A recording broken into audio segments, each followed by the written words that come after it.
はい。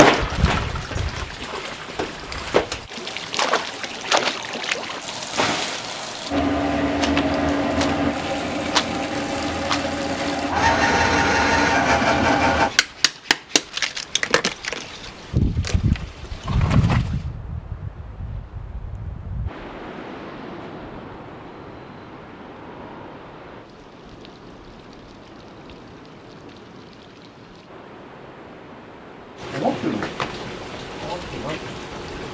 何万だよ。おい、いけだよ。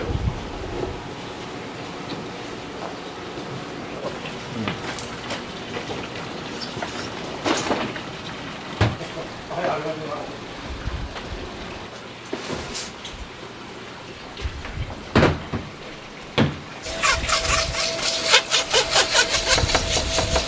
11、12ですね。カニ解禁に合わせて、やっぱ成功もズワイもあるっていう時期が、うちがやっぱその成功がよく売れるんで。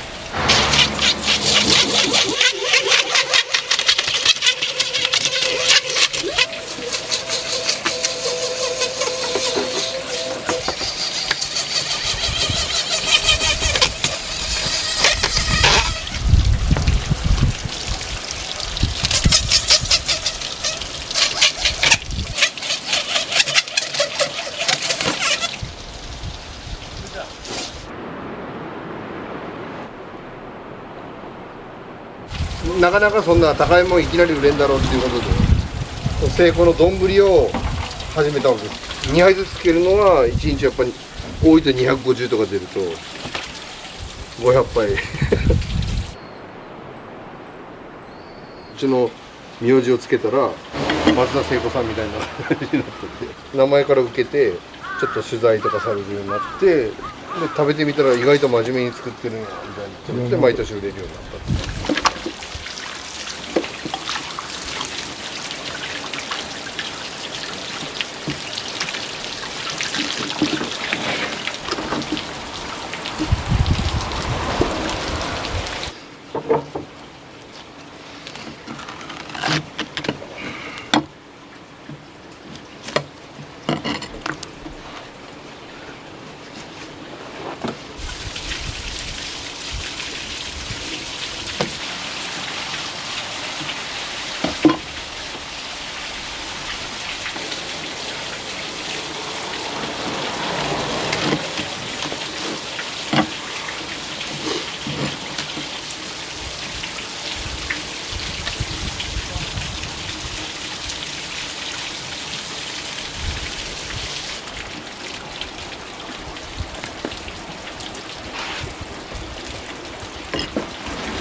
刺身か海鮮のですけど、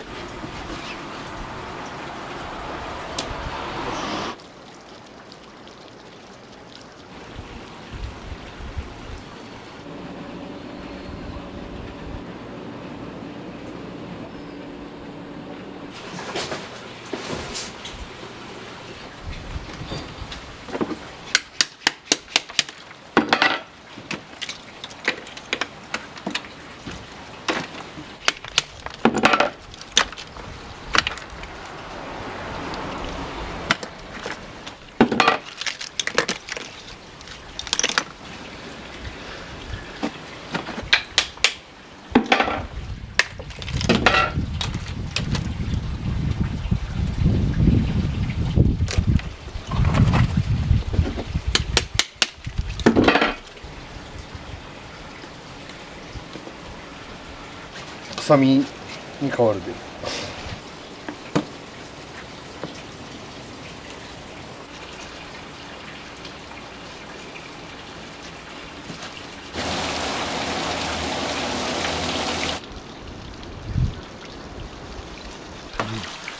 絵を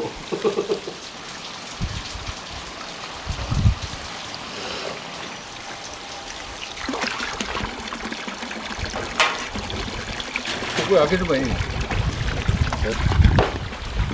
おい。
どうやればいいの？よ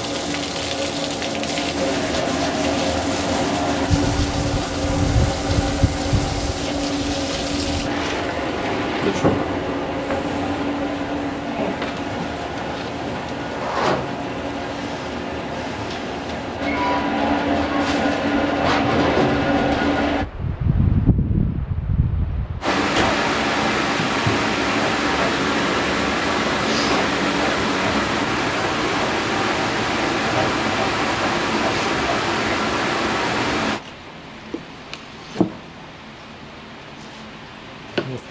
予約で200以上入ってるんで、それにプラスフリーとかになってるから300とかいくんじゃないですか。でもそれもその丼の時期なんで、丼はある程度もう仕込みが終わってるから、その待たすこともなく。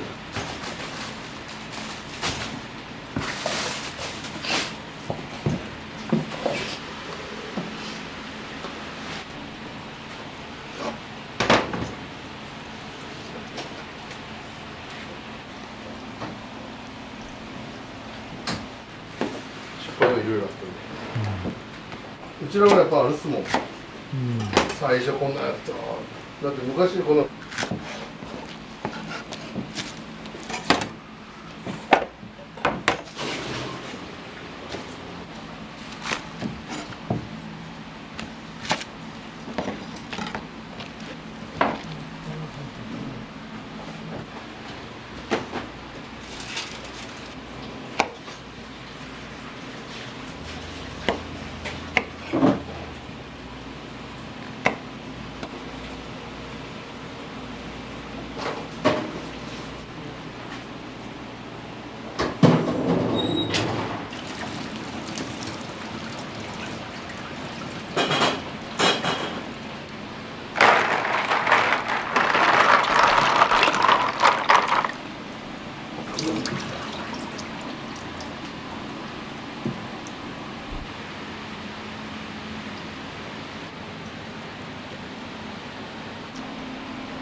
米は一日どれぐらい炊くんですか？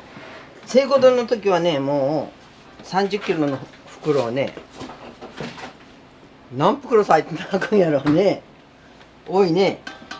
1日10食ぐらい使うんですよ、うん。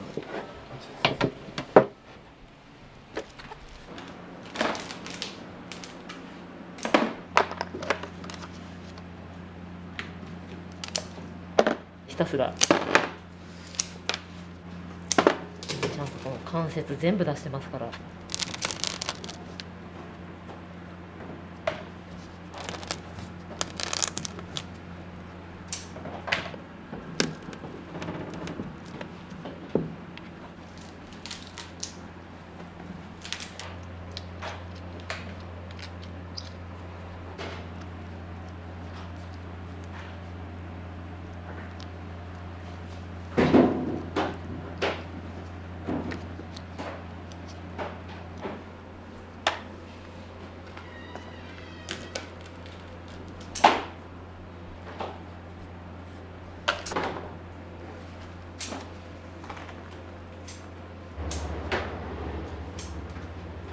そんなん捨てるぐらいならちょっと冷まして、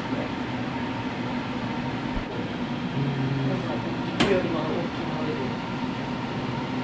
ので12じゃん。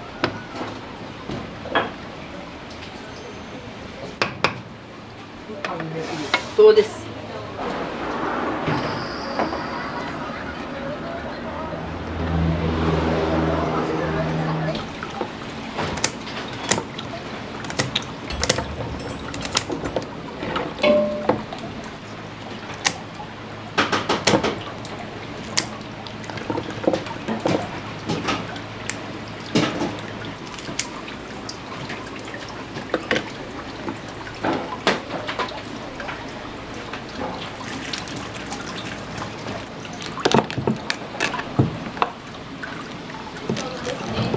はい。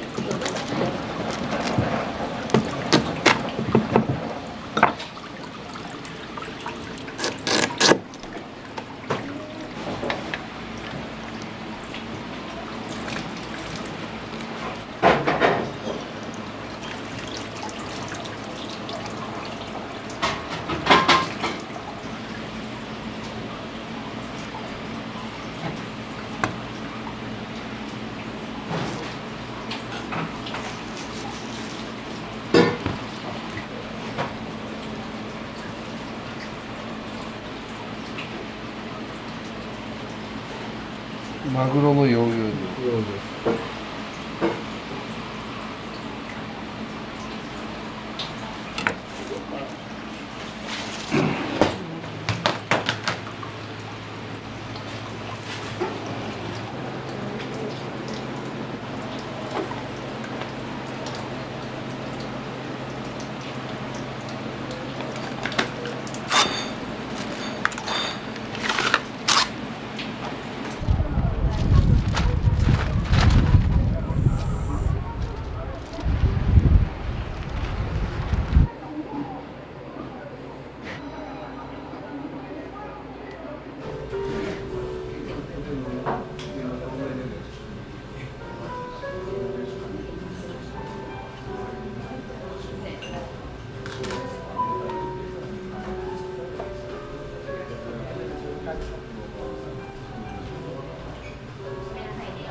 やっぱ美味しい、お刺身のタッチ。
ズワイ飲んでます。はい、ありがとうございました。はい、いらっしゃいませ。いらっしゃいませ。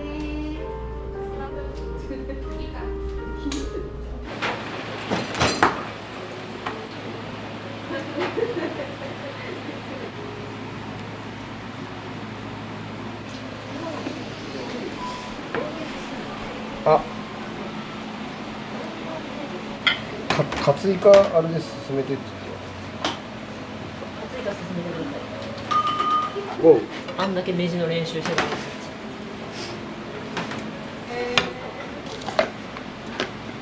イカの上に。ほら。だね。まだわからへんのか。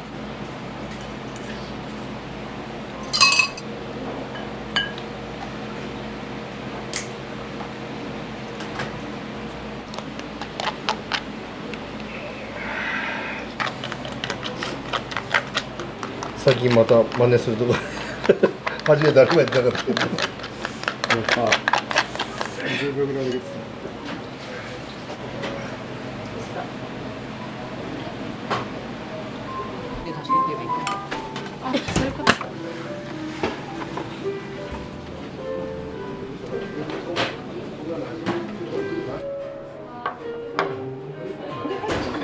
お値打ちで美味しいですよ。お店の方も感じがいいしね。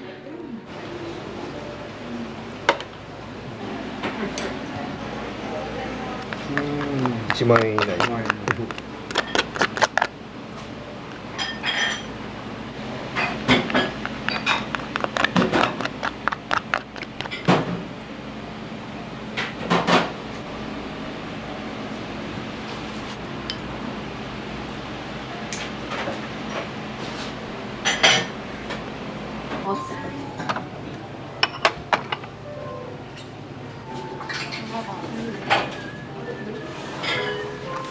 どっちも普通。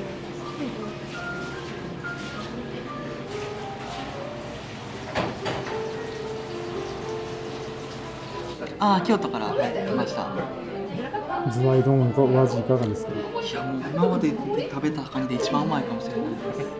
身の厚みが違う全然最高です。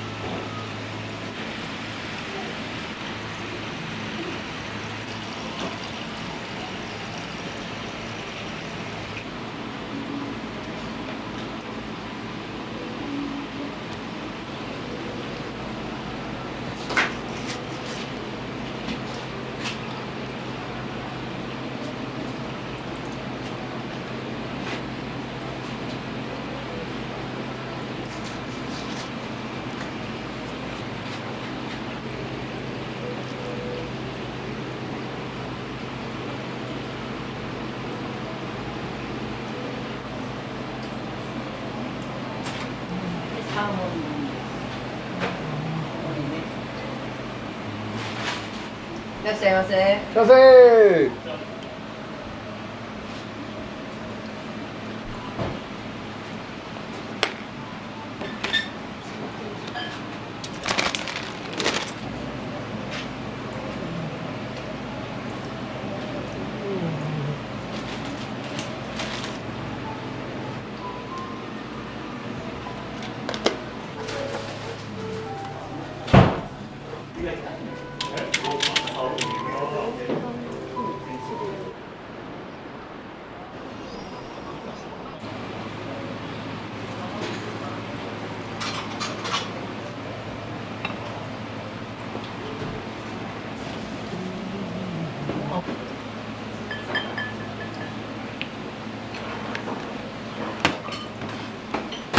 ここ私。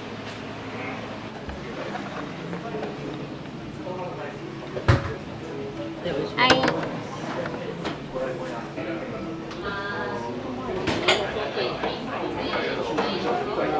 礼しました。お刺身定食です。はい。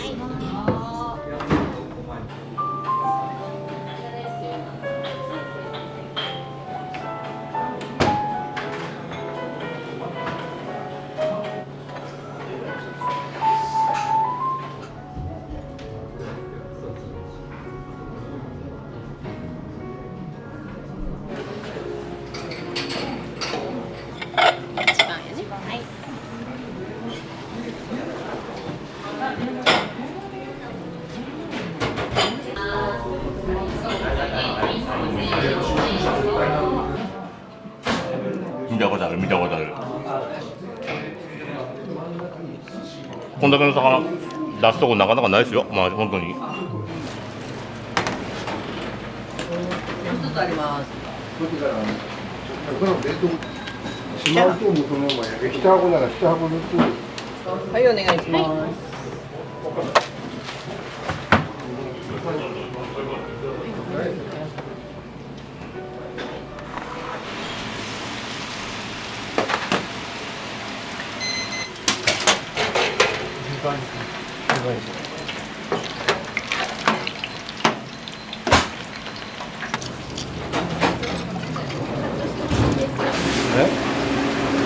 エビ買って。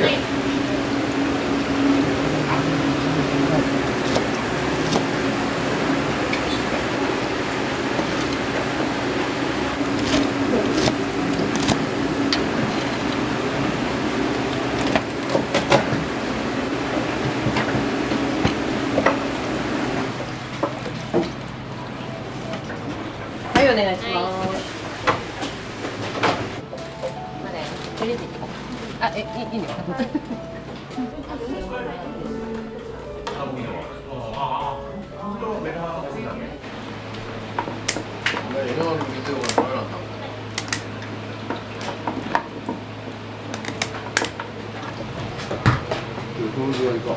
ちょ笑顔が。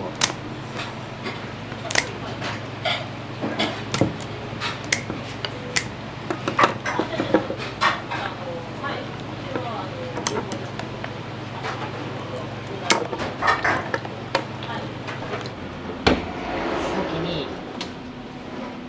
焼いちゃいます。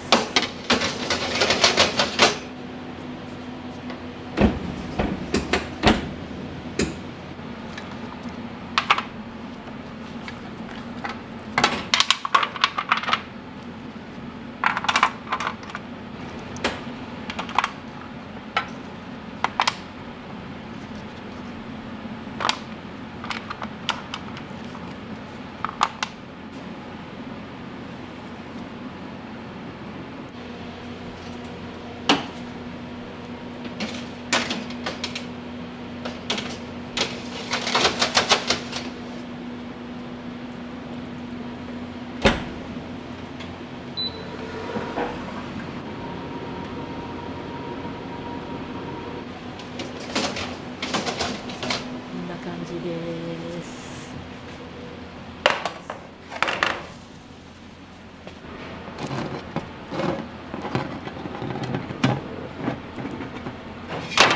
匂いがあるでしょ。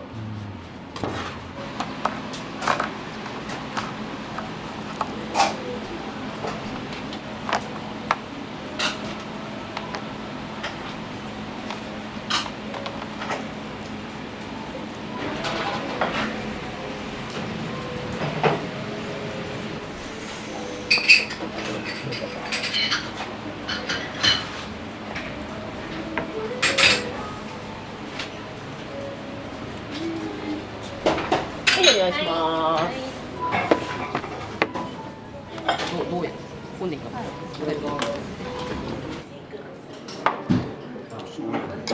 毎年来られてるんですか？もう9年目かな。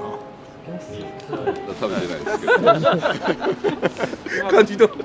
ありがとうございます。ありがとうございました。頑張ってください。ありがとうございました。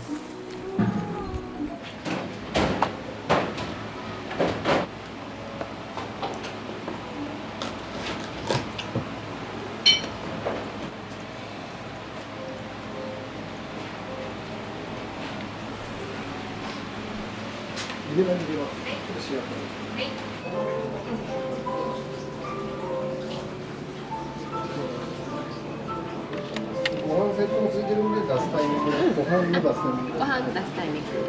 次焼きも来るんですよね。今日行きます。はい。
違いないです。寒ぶりですよね。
カニ鍋を。カニ鍋用で。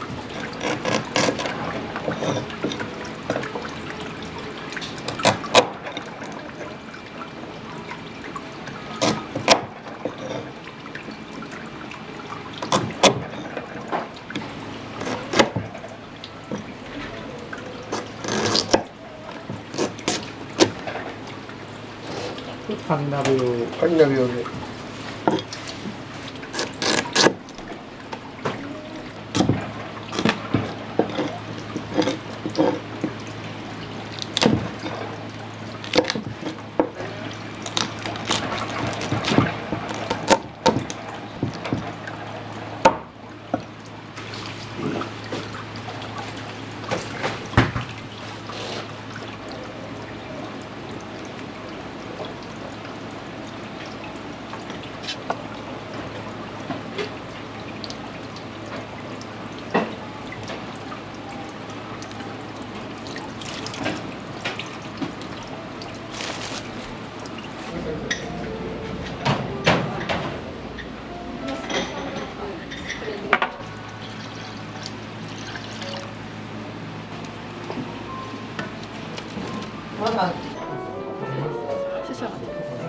正解が20万。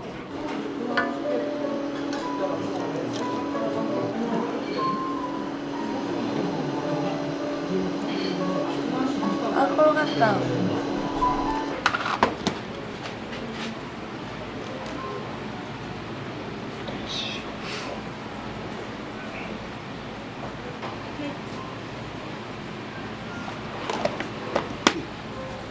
はい、お願いします。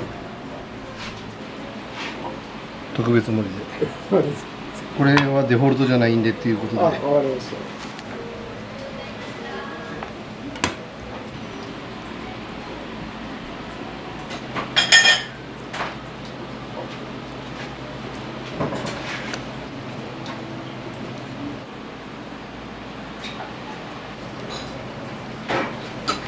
お疲れ様。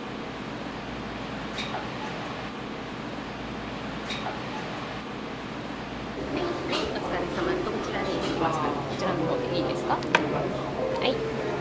はい。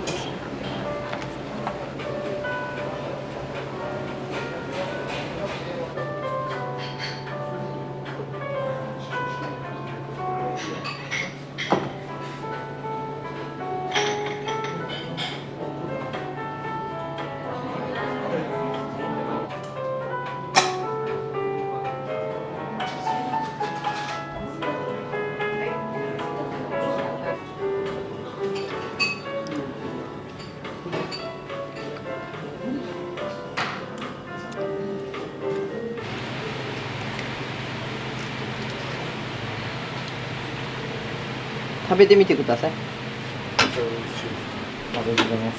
はい、お世話になります。こちらで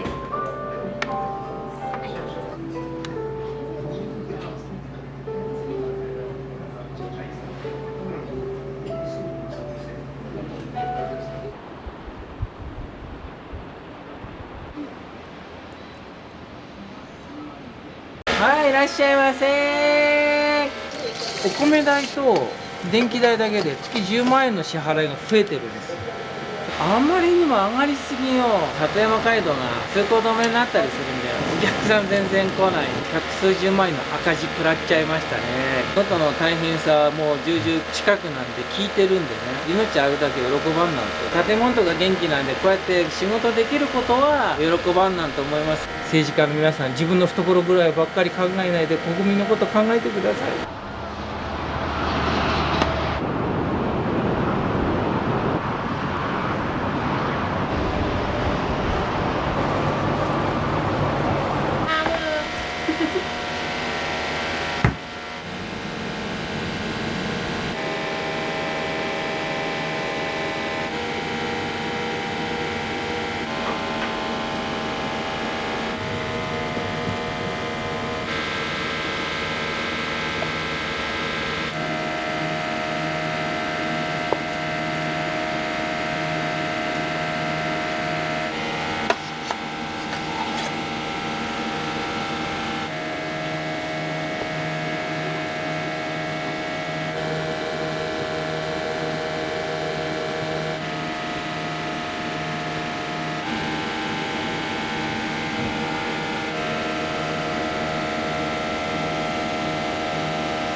予定通りに行くと順調に来れた。めっちゃくち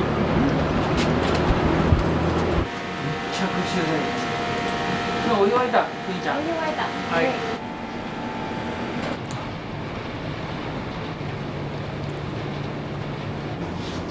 2つ使うとここを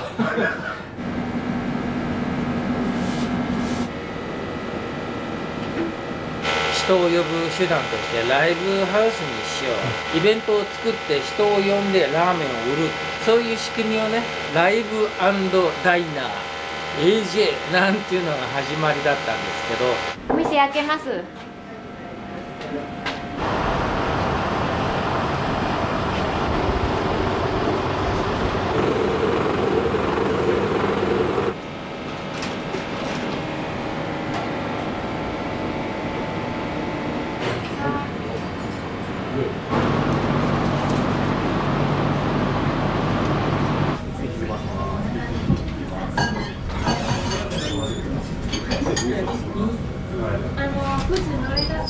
いらっしゃい。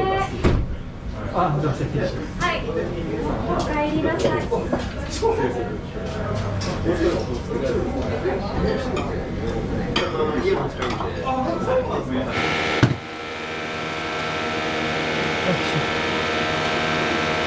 3番目の弟子です。妖怪地点がこの前取材していただいた1番で、津端が2番で、彼女はさあどこでやるでしょう。聞いた。ここでやる。ベトナムですね。うまくいくといいね。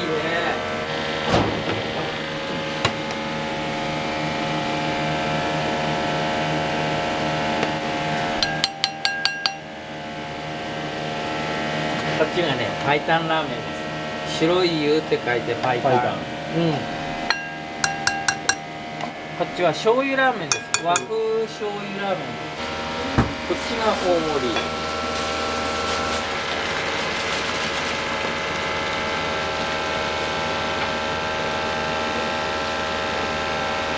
で、気をつけてよ。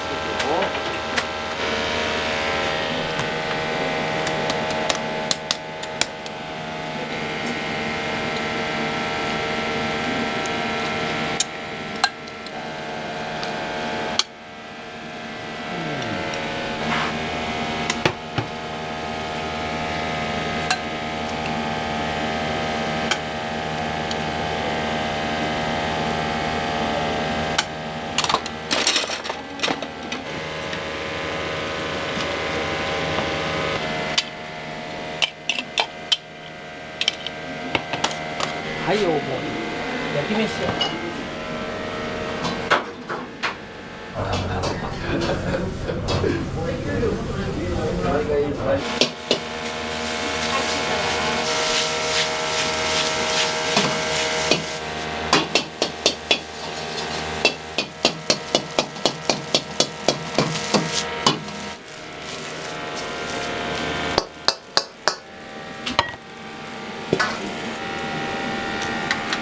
おい。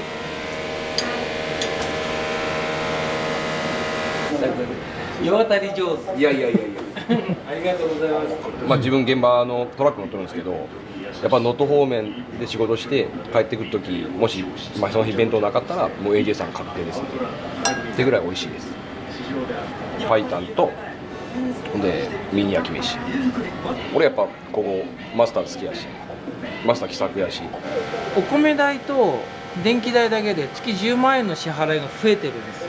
それに他の細々のも入れるともう10万プラスみたいなことを考えたら月に20万くらいね収入減ってるわけじゃないですか。利益が年間にするともう240万円だよ。支払いしに行くとおかしいな、なぜないんだろうとかって思ってね、もう政治の話はしたくはないけど頼むよ本当にお願いします。ぜひ政治家の皆さん、自分の懐ぐらいばっかり考えないで国民のこと考えてください。可愛いこと。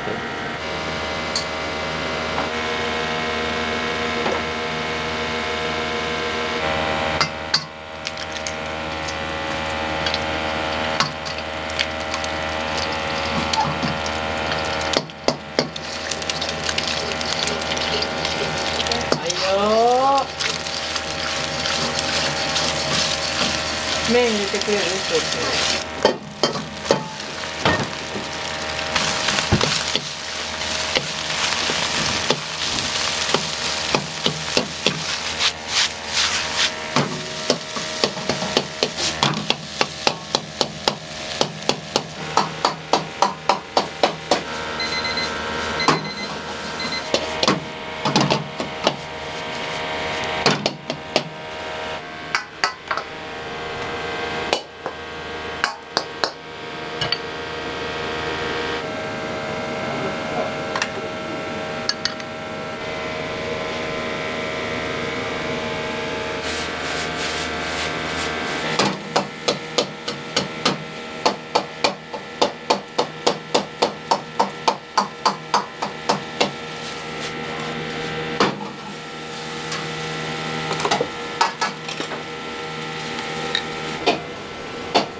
はい、いらっしゃいませ。毎週東京帰ってたんですよ、ダンスのオケ。なるほど。おいおいおいおい、そこまで話しかけられたって。それで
先に耳のありがとう。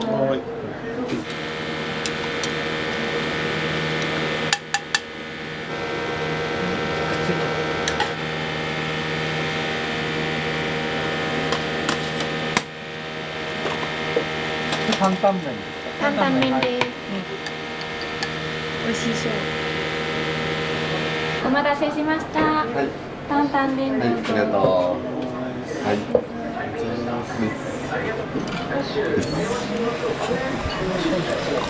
いただきます。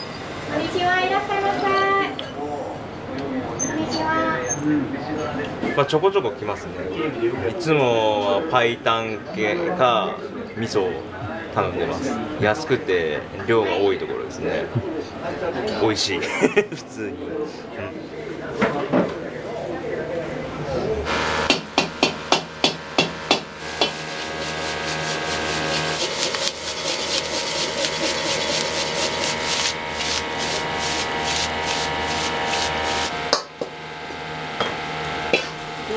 誰もおらんの。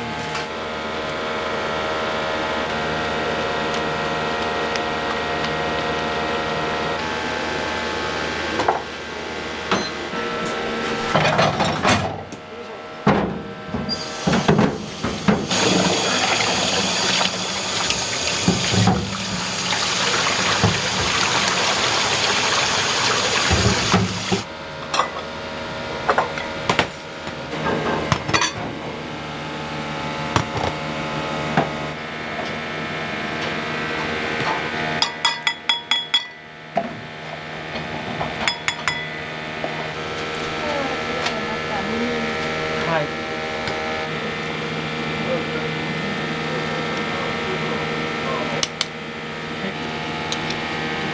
2つですか？耳2つ。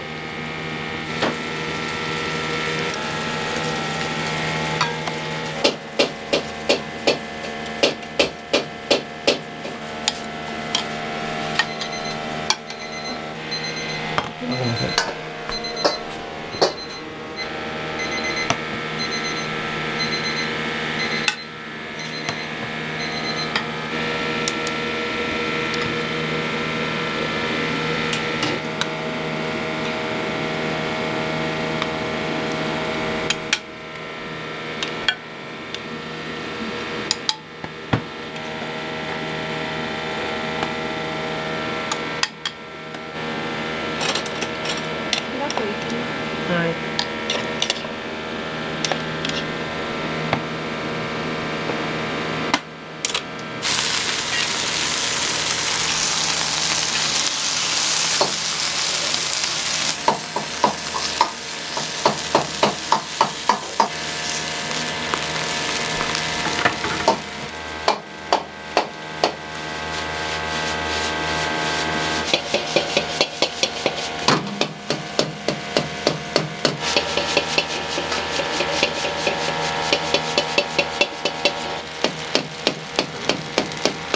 ニンニク書いてあるけど大丈夫ですか？はい。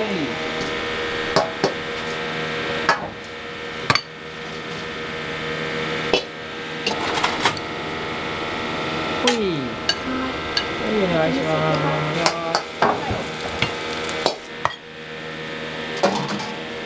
これ分けて。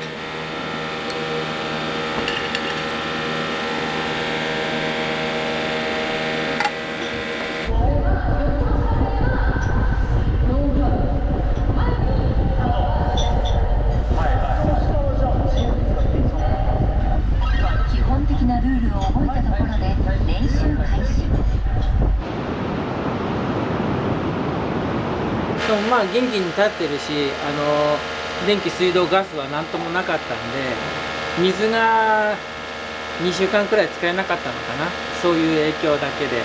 七尾のお店はもう完璧2ヶ月間開けられなかったのと、2ヶ月間の間その里山街道が通行止めになったりするんで、お客さん全然来ないんで、百数十万円の赤字食らっちゃいましたね。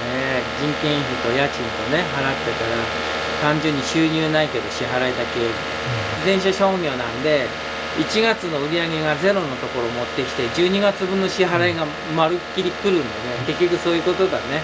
痛い目にあったわ。建物とか元気なんでこうやって仕事できることは喜ばんなんと思います。能登の大変さはもう重々近くなんで聞いてるんでね、だから命あるだけ喜ばんなんて思わないと罰当たるね。うちはもうメニュー見てもらったら分かるけども、なんかもうあらゆるもん出してる。チャーシューの丼っていう意味です。要はミックス丼です。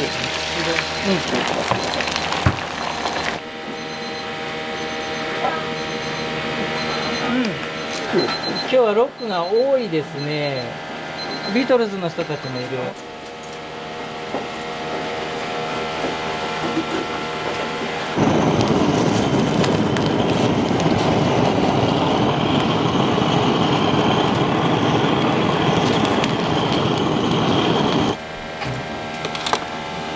ミニ丼どうぞ。お待たせしました。ミニうわ、鶏丼です。ありがとうございます。待って、ありがとうございます。よいしょ。このタレが美味しいんだよね。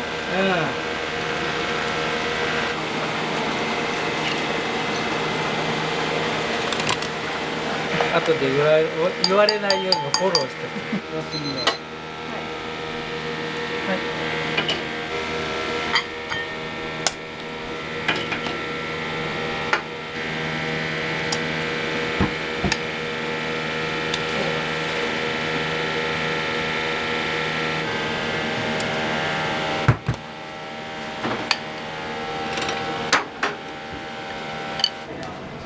お待たせしました。ラーメンです。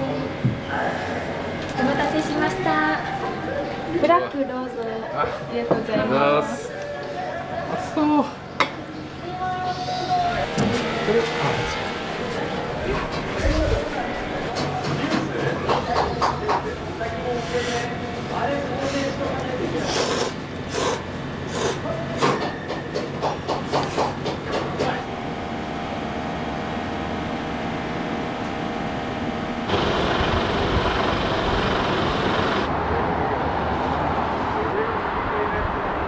オムライスの街なもんだからとりあえずねできるからやるかみたいなもんなんだけど、オムライスってどういうものを出せばご当地グルメなのかななんていういろんなオムライス出してるの、いろんな店が。お寿司屋さんにはちらし寿司に卵かけたりとかなんかねやってんのよ。それを焼き飯しちゃいます。で味濃いんでご飯足します。でケチャップあ緊張するよね、やっぱり映像に撮られてると仕方ない。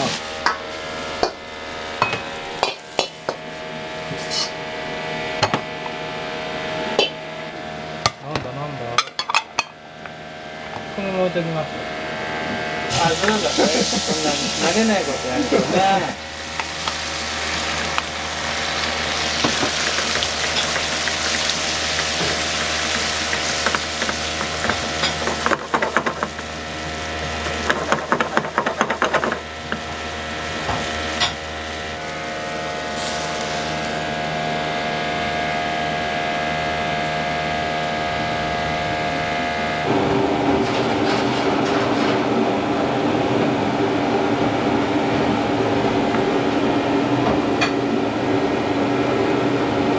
お待たせ。ど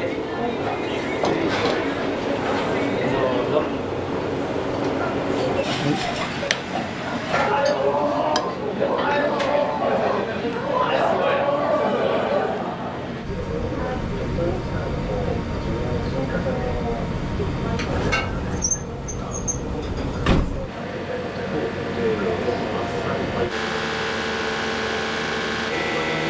ありがとうございます。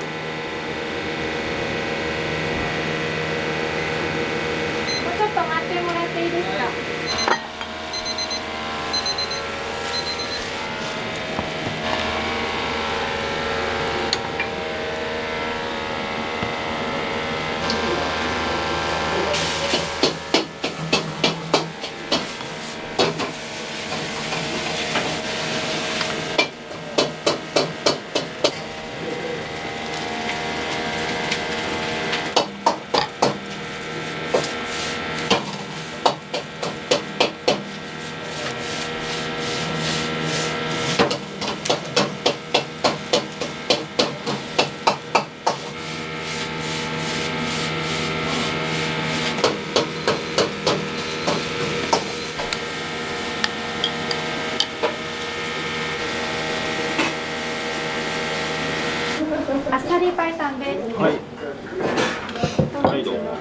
はいありがとう。はい。お待たせしました。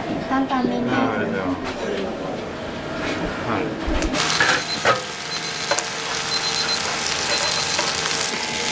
これ黒くないとこ炙ります。はい。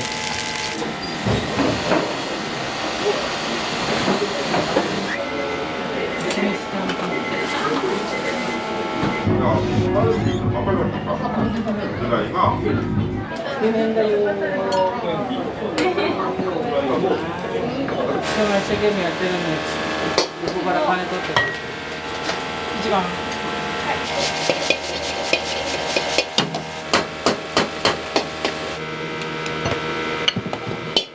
ラストチキン麺。はい。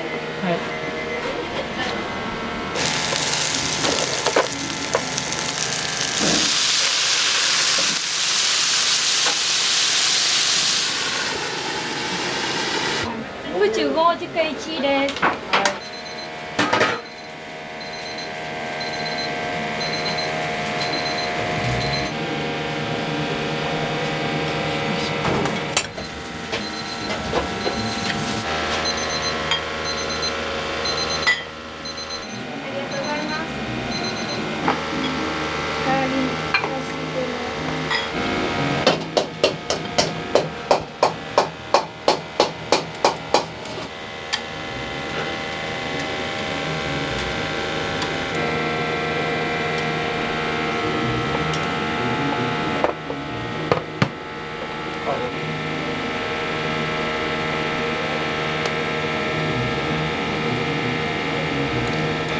メンマ作らないと。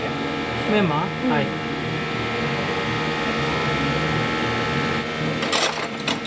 こっちは味噌ラーメン。味噌ラーメン2つ。担々3つです。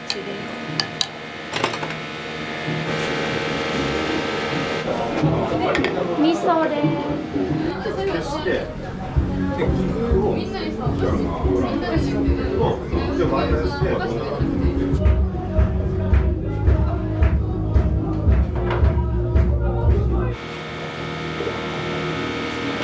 キムチ。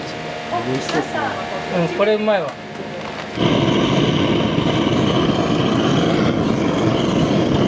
れ熱いしね、マヨネーズとあえてね。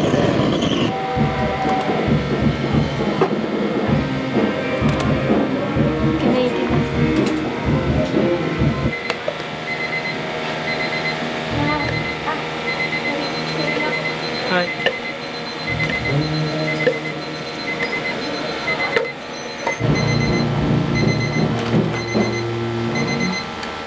もう八番ラーメンの塩バターが大好きで、美味しいですよね。でもバターいらない人もいるから、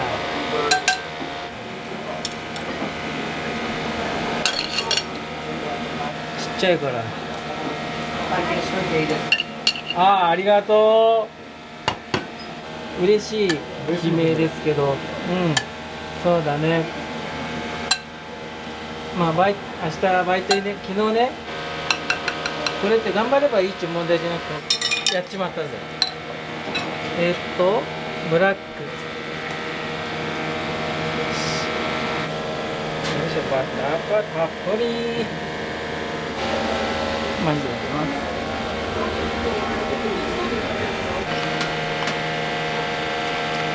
す。つけ麺。よ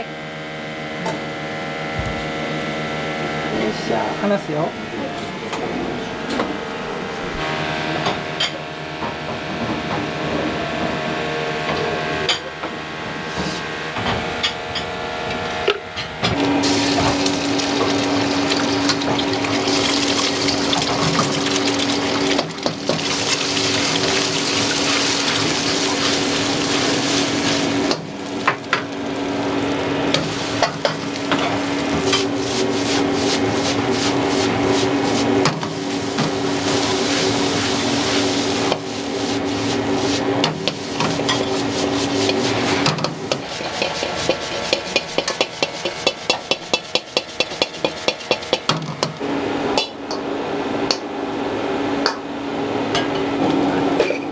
丼が熱かった。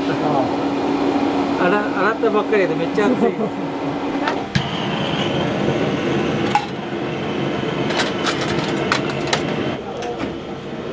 待たせしました。梅酒です。焼き飯です。ありがとうございます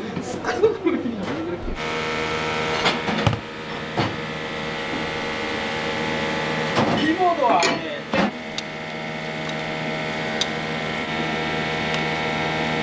紛れ込んでたらしょっぱーってなる当たるんだけど。YouTube に移りたくてここ来たんですか？お待たせしました。ブラックニンニク。パイタンメンマー抜き。はい、ありがとうございます。ブラック。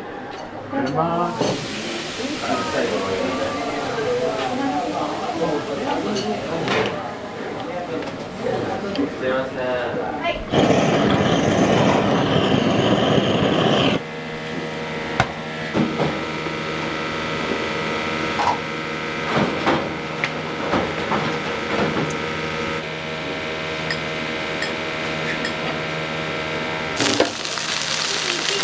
はい。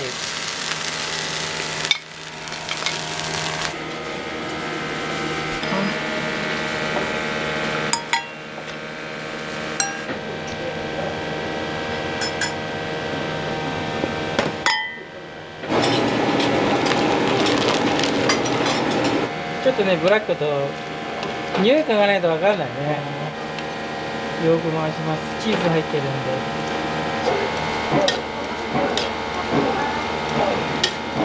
油なんだ。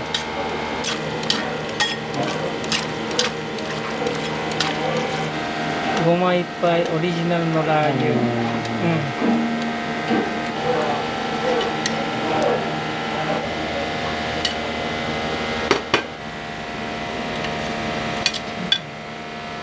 大人もいる。結構。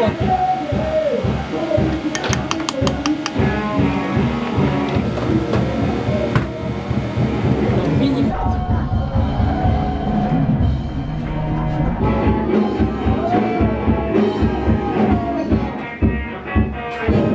お待たせしました。ブラックどうぞ。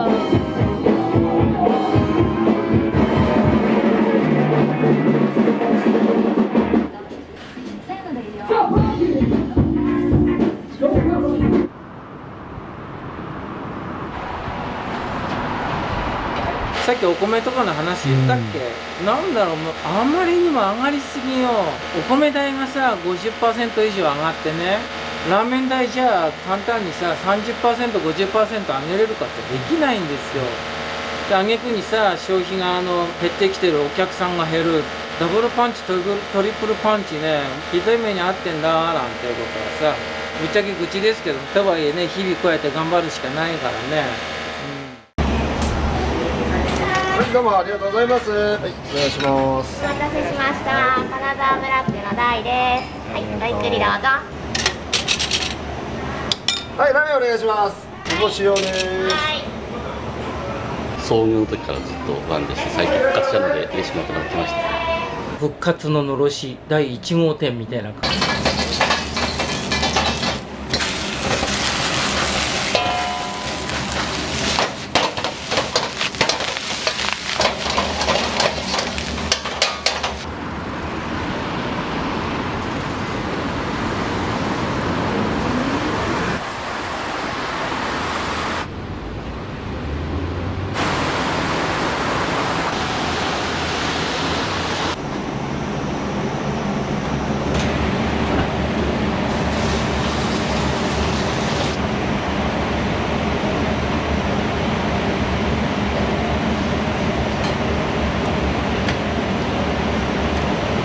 復活させたいんだっていううちの師匠のねお話聞きまして、で師匠のはもう25年ぐらい前からの付き合いなので、軽い気持ちでじゃあ僕やりましょうかみたいな。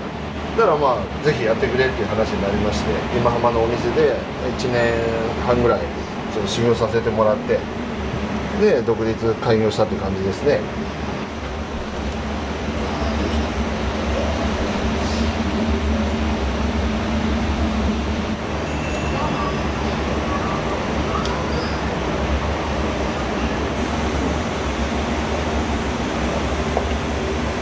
最低4時間、はい、煮込んでくる。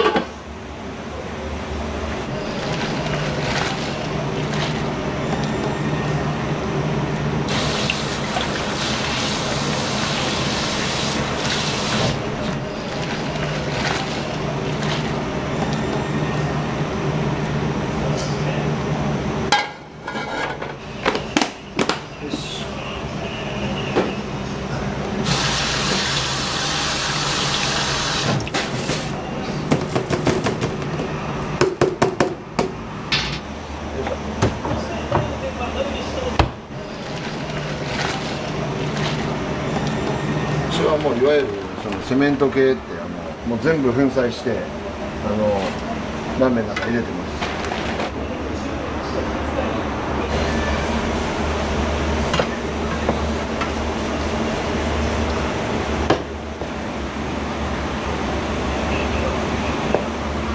分厚いチャーシューっていうのが全日本の売りなので、その創業当時からお客さんにはそのチャーシューが、ね、美味しいとやっぱ言っていただけてるんで。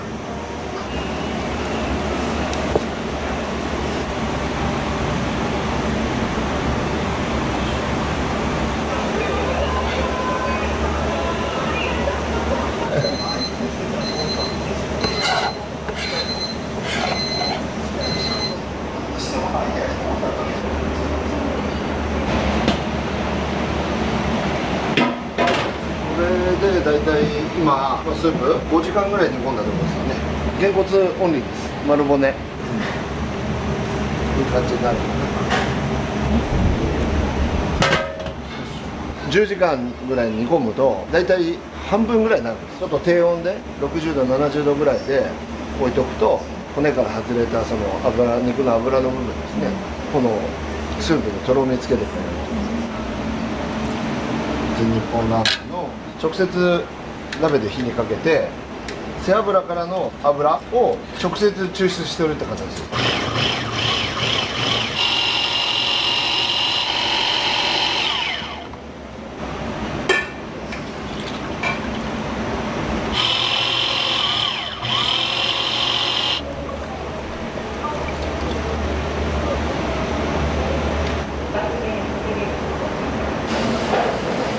ベースにしてあるやつで、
夢みずほを使ってます。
はい、お願いします。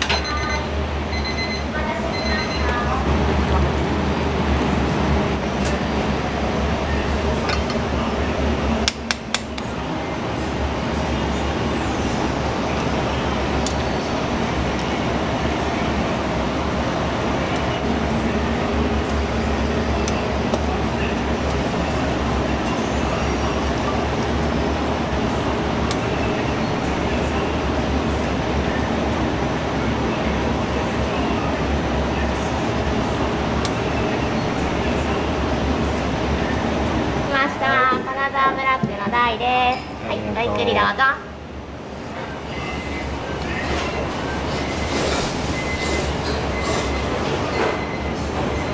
初めて前から気になってたんだけど来る機会がなくて今日ちょっと休みになったから初めて来たの。美味しい。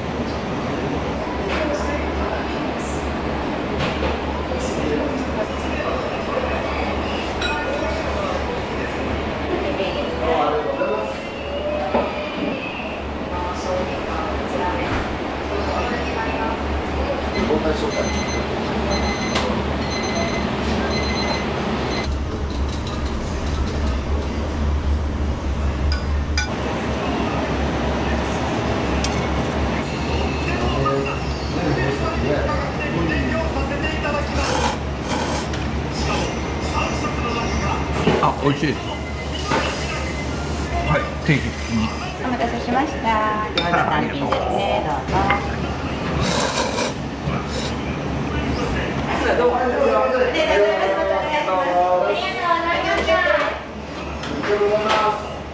豚骨の塩の中盛り。中盛りです。はい。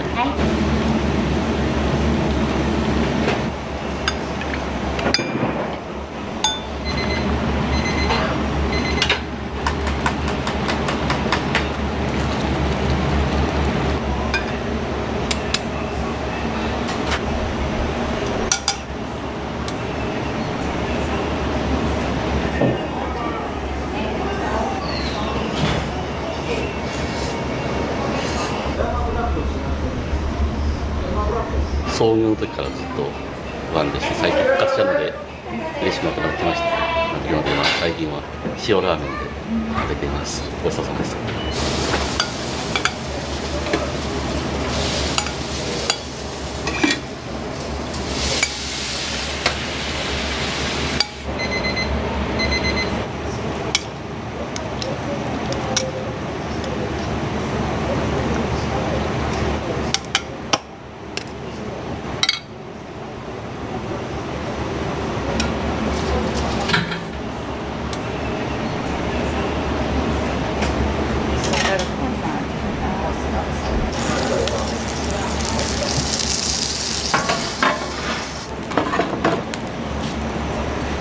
神田さん行きます。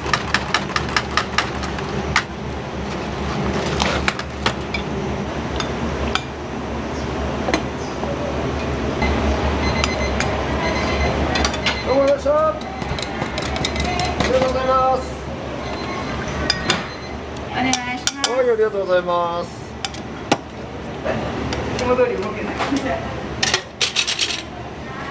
はい、ラーメンお願いします。あと2番さんね。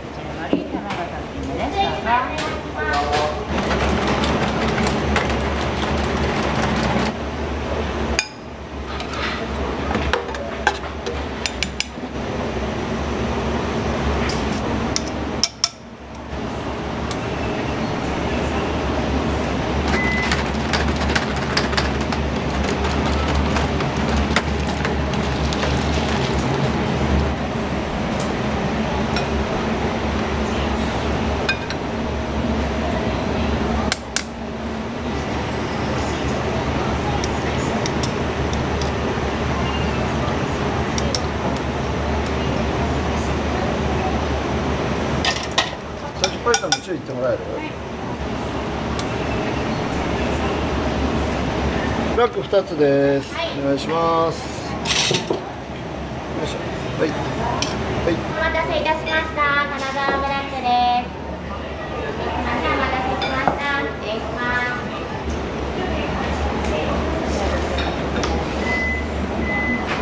す。富山ブラックみたいな濃い味が結構好きなんで、これ見つけてから結構通ってます。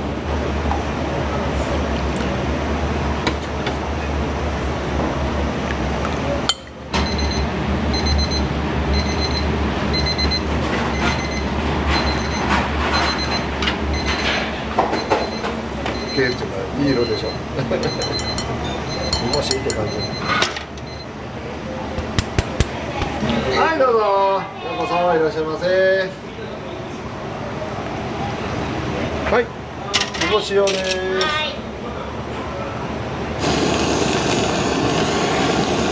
ェックの旅役じゃないの。はい。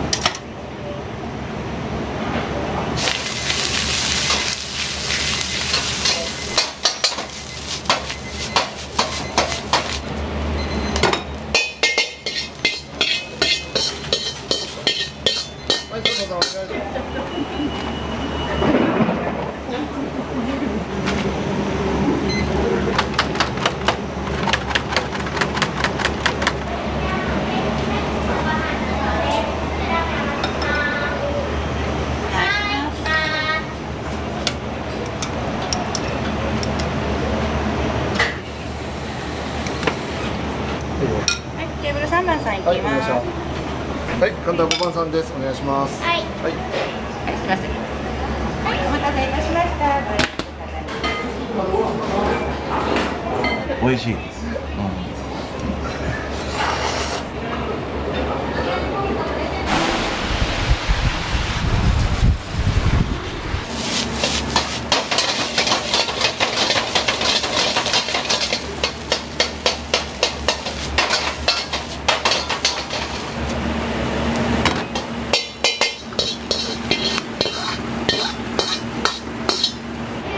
はい、どうもありがとうございます。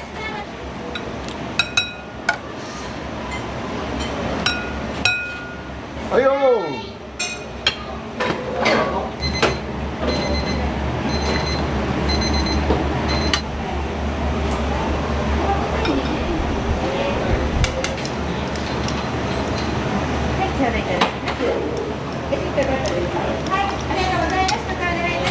い、どうもありがとうございます。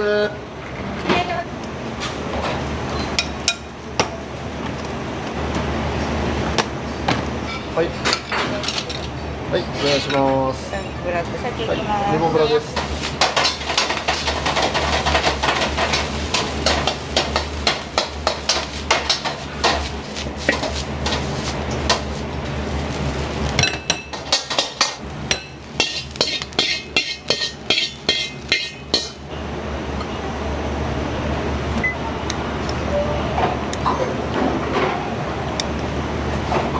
一瞬でスープ吸うんですよ。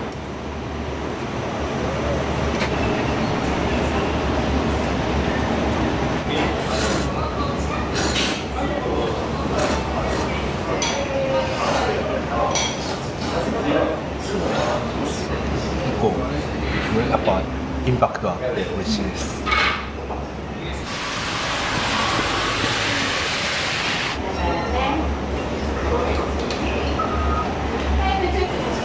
失礼しました。お待たせいたしました。ブラックですね。今ご飯来ます。お待ちください。さあ、ご飯小です。はい、ごゆっくりどうぞ。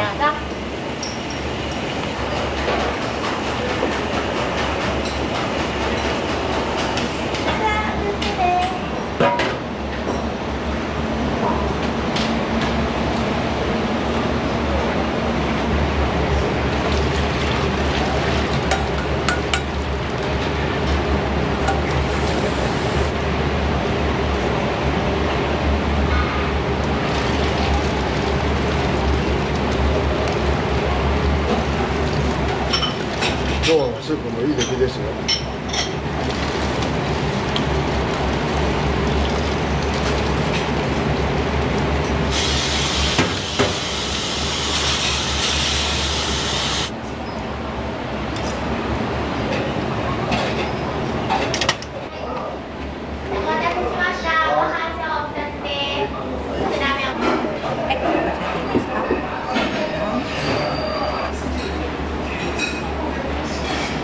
うまい。さすがに毎日は来てませんけど、月に2回ぐらい。中毒性があるから。10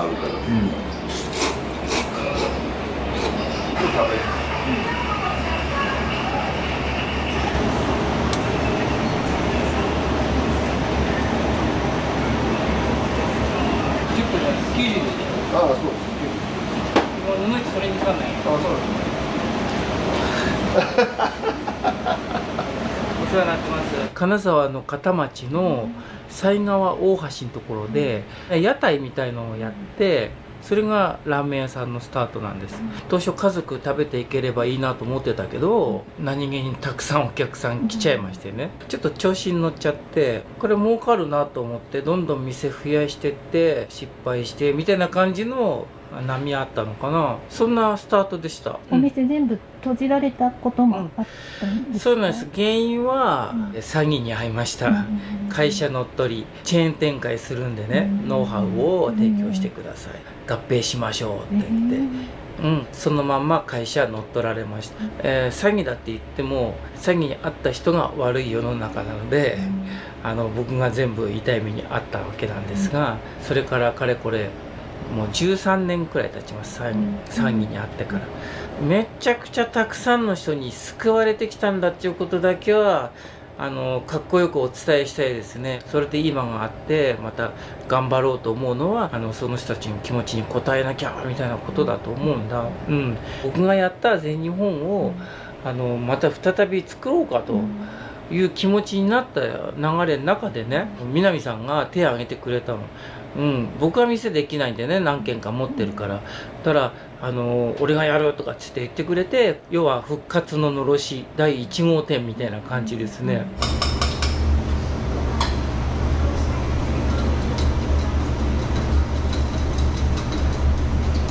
僕自身は弟子たちから何の手数料ももらってません。ここで宣伝になるんですが、全国どこでもいいよ、なんかね、ラーメン全日本で起業したいっていう人はノウハウを提供するんで、店やりませんか。ただしお金をいっぱいかけちゃいけません。やっぱり小さなお店でしっかりと家族暮らしていけるっていう規模でやっていける。それだったら自信持っておすすめします。僕の作ったブラックのタレと僕の作った麺を使ってもらうことがビジネスとしての流れで、僕はそこでしっかりと利益を上げるっていう商売をやっていきたいと思ってます。だからロイヤリティとか加盟金だ保証金だ、そういう料金は一切いただかないので、ぜひ全日本やっていただけたらなと思う。ありがとうございます。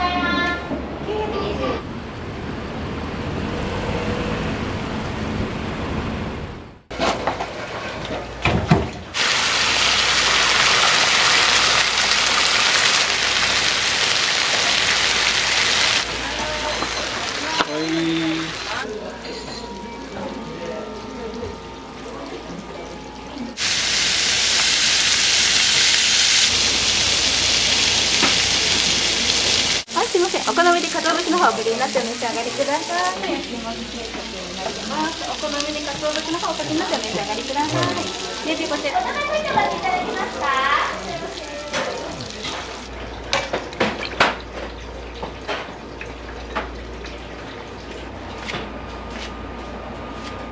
はい、上がります。すご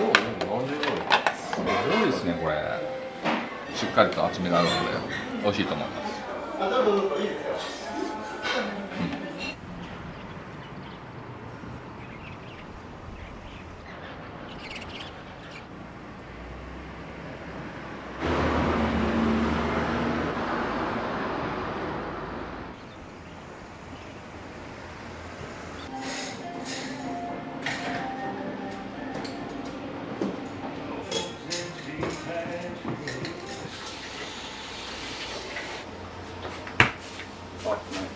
今そんなに忙しくない時期なんで50前後ぐらいだと思いますね。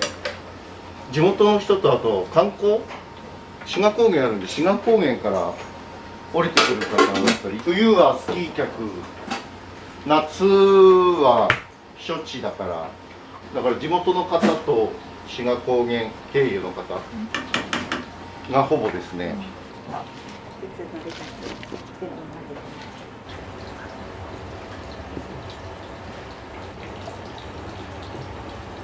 あ、1個多かっちゃった。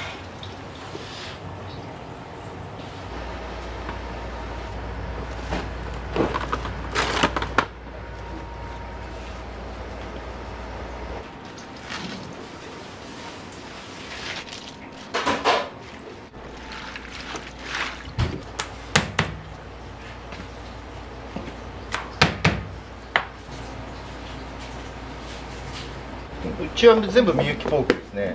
生産がやっぱり少ないけど値段もねそれなりに通常の倍以上するんですよ。これ生姜焼きの肉です。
方言で毎度常夜って使うんですよ。毎度っていう意味で常夜ってつけたんですよ。でかい看板はひらがなになってるんですけど、漢字は自分の名前からその常を取ってるだけで。よいしょ、切りちょんだ。誰かわからないように。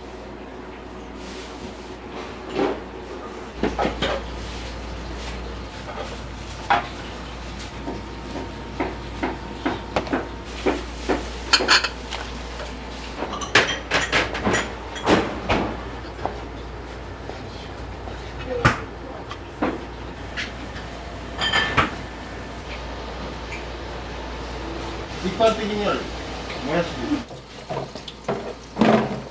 これで混ぜたら生パン粉を。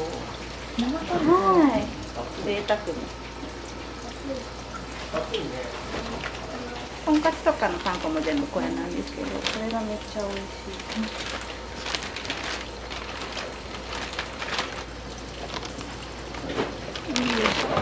混ぜたら完成です。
ちらでよく作ってあります。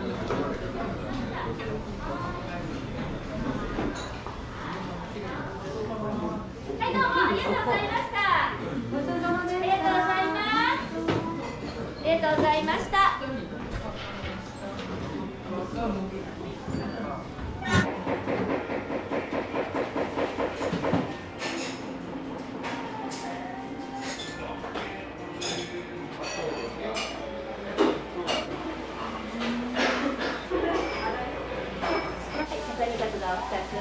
コーヒーの食後にお2つでお待ち。オーダー入ります。ささみ2です。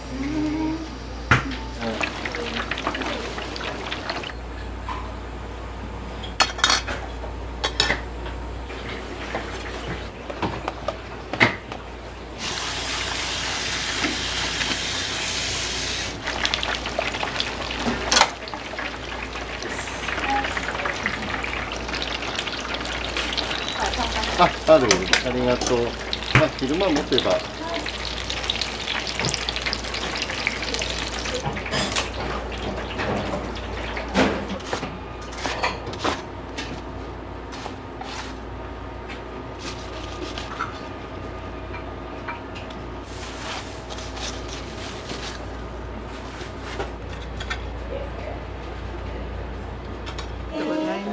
ご飯味噌汁おかわり無料ですので、またボタンでお選びください。はい、お願いします。お味噌汁ご飯一杯のみおかわり無料となっておりますので。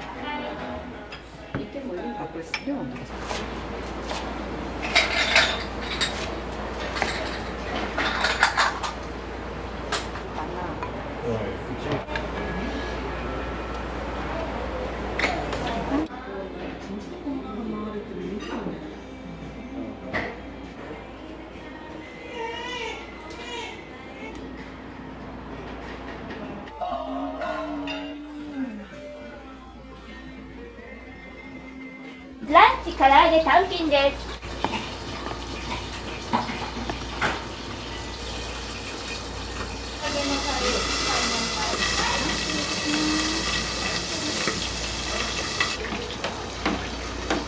お伺いいたします。はい。お優しいな。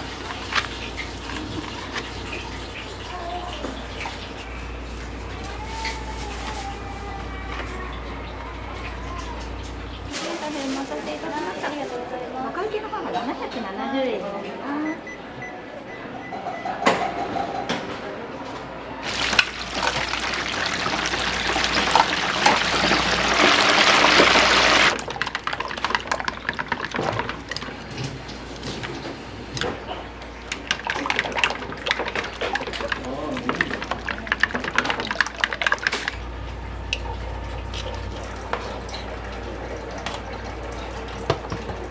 はい、上がります。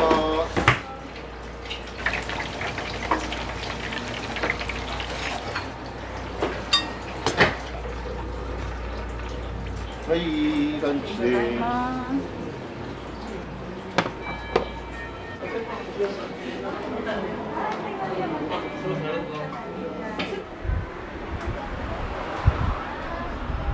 す。ささみの方で、はい。以上でよろしいですね。はい、ご用意します。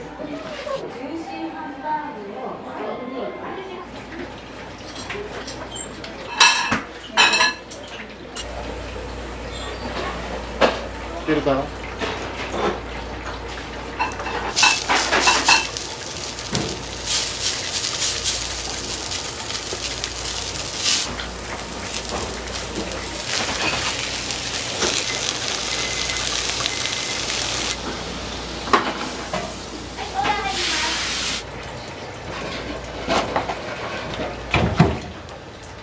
はい、先頭が上がります。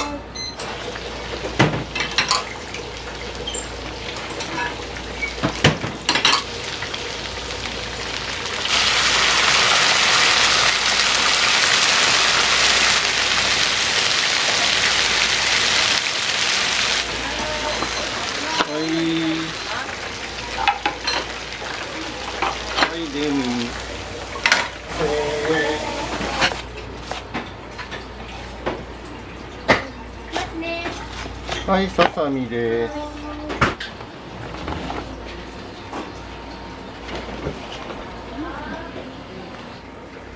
美味しいよかね。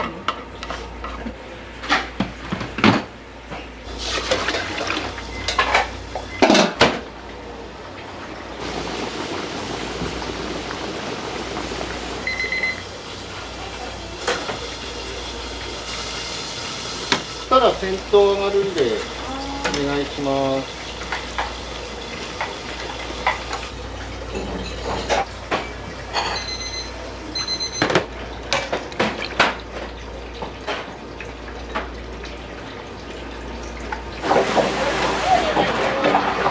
もう一個でいたします。はい、かしこまりました。お願いします。はい、こちらとんかつ定食です。よろしいですか。はい、かしこまりました。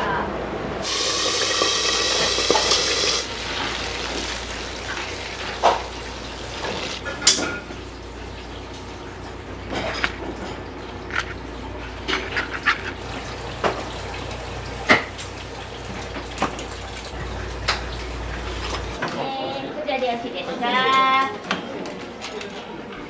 はい、トップからすいません、よろしいですか。お願いいたします。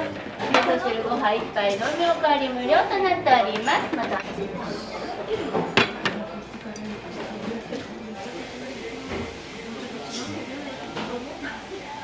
皮がパリパリでとても美味しいです。は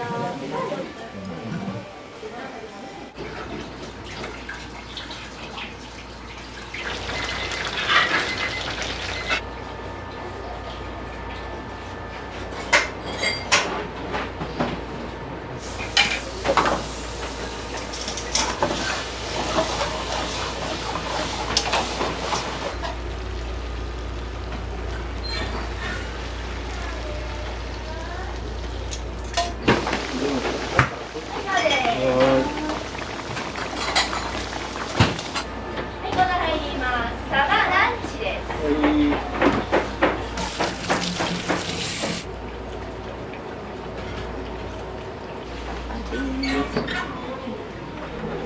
い、唐揚げお一つ。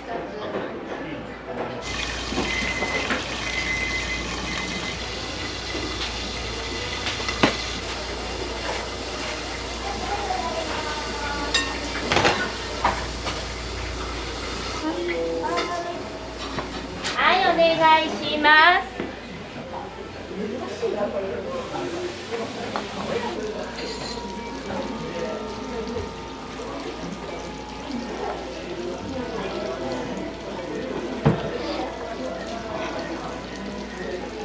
柔らかい。て美味しいです。はい。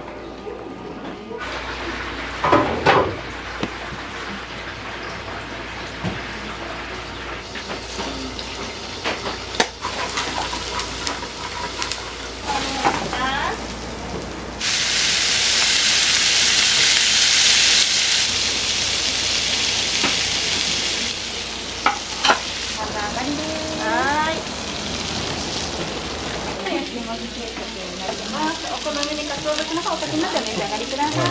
で、こちら。お名前書いてもらっていただけますか。2000円からお預かりいただきます。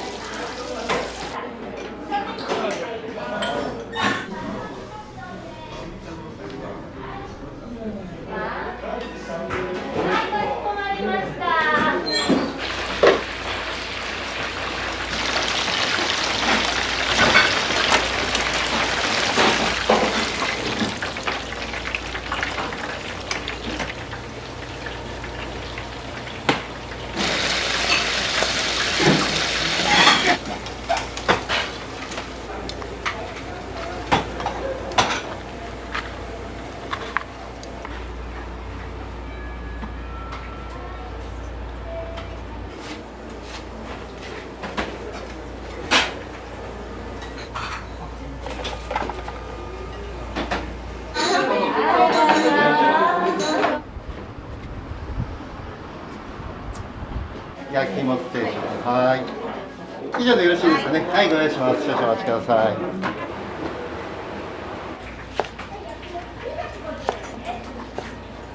ありがとうございます。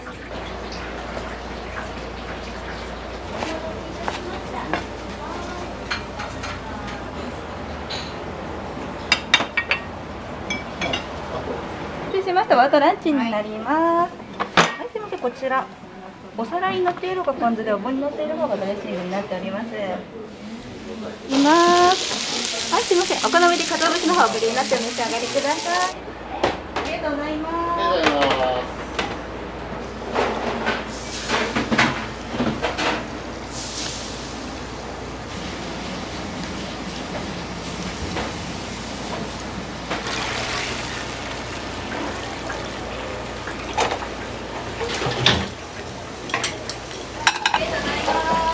ありがとうございます。ありがとうございます。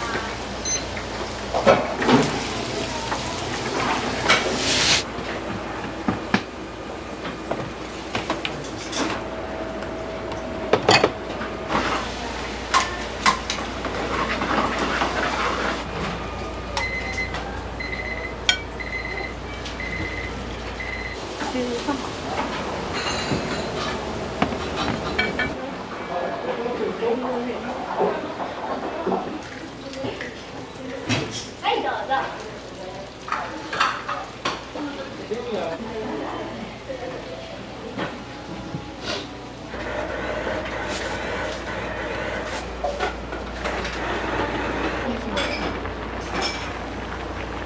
国産の大腸のみ、もつ煮とかは小腸と混ざった結構歯ごたえのあるもつなんですけど、大腸っていうすごい柔らかくて溶けちゃうような大ぶりのやつなんですよ。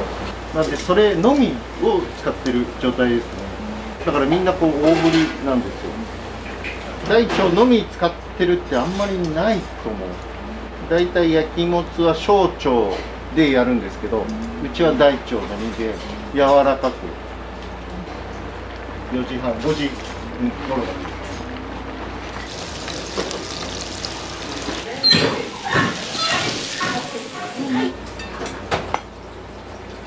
これでランチ終わりです。はーい。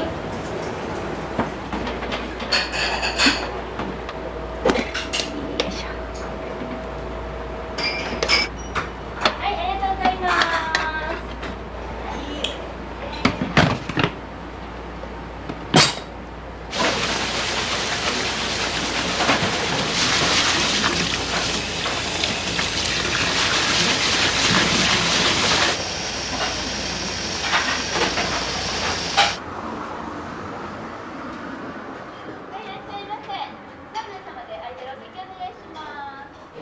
ご飯は普通盛りでよろしいですか？はい、ソースが2。い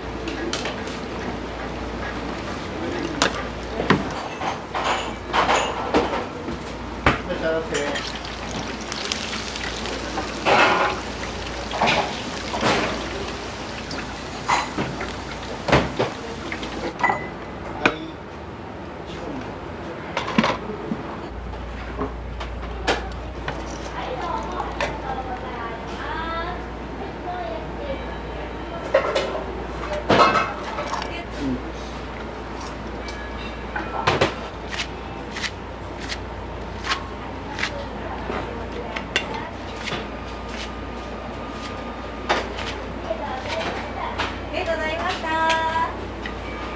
はい、上がります。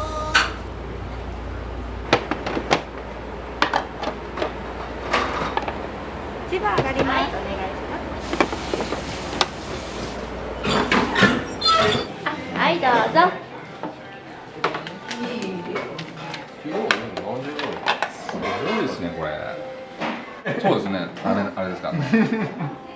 2人は地元で、僕は四国、香川県から来てる。強すぎなくていいですね。ソースがちゃんとソースカツなんですけど、くどくないというか、きつすぎなくてちょうどいい塩梅に調整されてますね。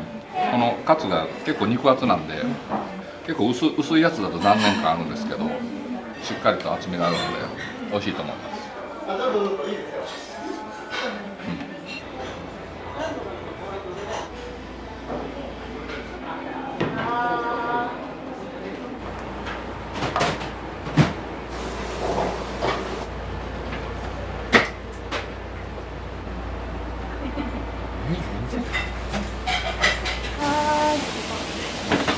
1年であんな登録者数いくんですか？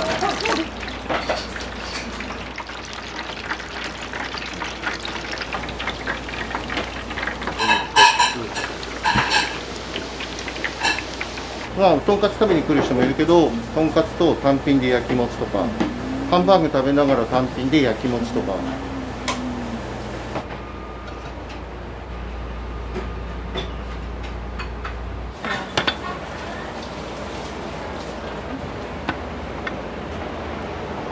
4番です。はい。